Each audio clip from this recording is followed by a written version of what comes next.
The Star Wars experience at Madame Tussauds is a whole brand new area. It comprises of 11 sets with 16 brand new characters from episodes 1 to 6, and it is an immersive experience. It will feel almost as if you're in the films. You'll be able to interact closely with the characters.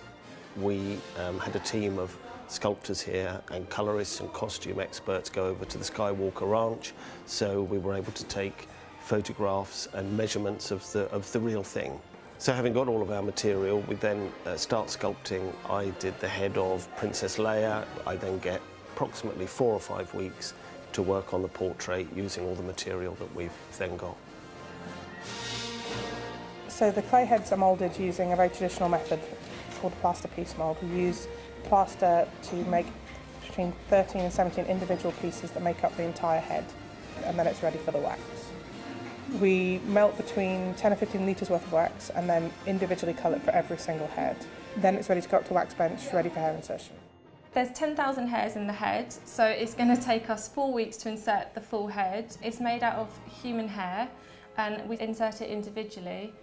Chewbacca has been our most difficult challenge. We've colour matched him from the original film. We've used real yak hair, so it's got a real different texture to Luke's. There's been a whole suit knitted for him, and there's been a team of 10 of us that's had to take different sections of his body, and that's taken over 800 hours.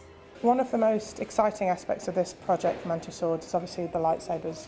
We've worked very closely with Lucasfilm, replicating them exactly from film reference.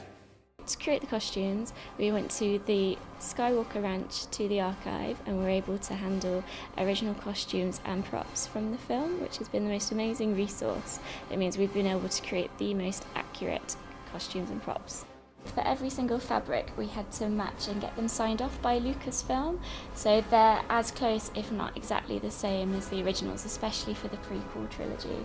We've had professional breakdown artists come in to break them down as well, so they look like they've been on Tatooine, they look like they've been in battle.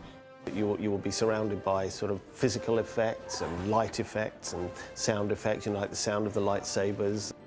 We worked very closely with a Lucas-approved maker for Darth Vader, who has used casts from the original costume to make ours. Every detail will be completely screen accurate to the film, down to the smallest scratch on his helmet.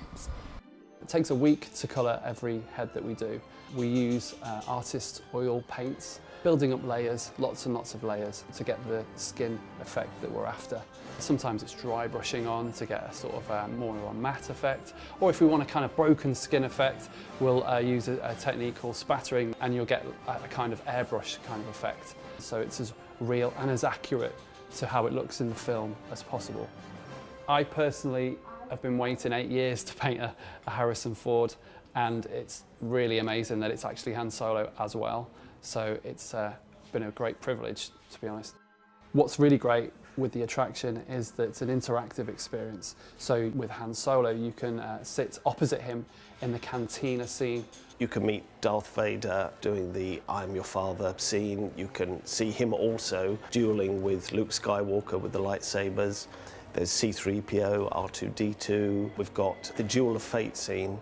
You'll be able to see Princess Leia and Jabba the Hutt. And there's even a part where you can go into the cockpit of the Millennium Falcon and experience going into hyperdrive with Chewbacca. So there are lots and lots of different areas, and it's an immersive experience. So you'll really feel like you're part of it.